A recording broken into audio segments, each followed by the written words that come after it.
Huh? Why do they all hate me? You didn't do anything wrong, yet you are always the villain. They misunderstood your silence for arrogance. Your kindness was mistaken for weakness. Your distance was taken as disrespect. You tried to explain yourself. You begged them to understand, but nobody wanted to hear you. They had already chosen a side. The verdict came before the trial, guilty before any evidence appeared, convicted without a single witness, and the worst part of all, these weren't even strangers.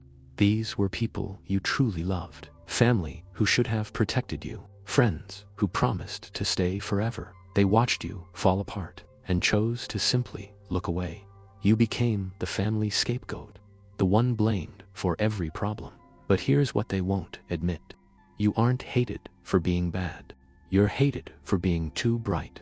Your light exposes their deepest shadows. Your growth reminds them of failure. Your peace disturbs their comfortable chaos. They don't actually hate you personally, they hate what you represent. A mirror they refuse to face. You didn't steal their shine. Your presence revealed they had none. Some people prefer comfortable darkness. Your existence threatens their false comfort. You carry something they can't name, a frequency they cannot match, a calling they won't understand. And what people don't understand, they desperately try to destroy. You were never the real problem. You were always the necessary disruption. Now listen to this very carefully. This isolation is not punishment, it is divine protection. God removed you from their table because you were never their portion. He separated you for a reason. Some battles require complete solitude. Some blessings demand painful isolation. The wilderness isn't your graveyard, it's your sacred training ground. Every rejection was a redirection. Every closed door was divine protection. You weren't abandoned by heaven.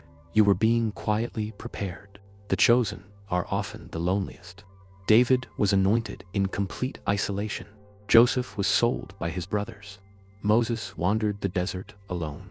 Before purpose comes painful process, and process often feels like rejection. But God never wastes your pain. He transforms suffering into sacred purpose. Your story isn't over yet. It's barely even beginning now. Those who rejected you will watch. They will witness your elevation, not for revenge or spite, but for powerful testimony. You were chosen for something greater. That's why ordinary felt uncomfortable. That's why you never fit in. Keep walking forward in faith. Your real tribe is ahead, not behind where you started. And when you're finally ready, they will find you. You are not alone in this. You are not forgotten. Your moment is coming soon. The best is still yet to come. Hold on a little longer. Your breakthrough is approaching. Keep believing in your purpose. Keep trusting the process. Keep walking toward your destiny.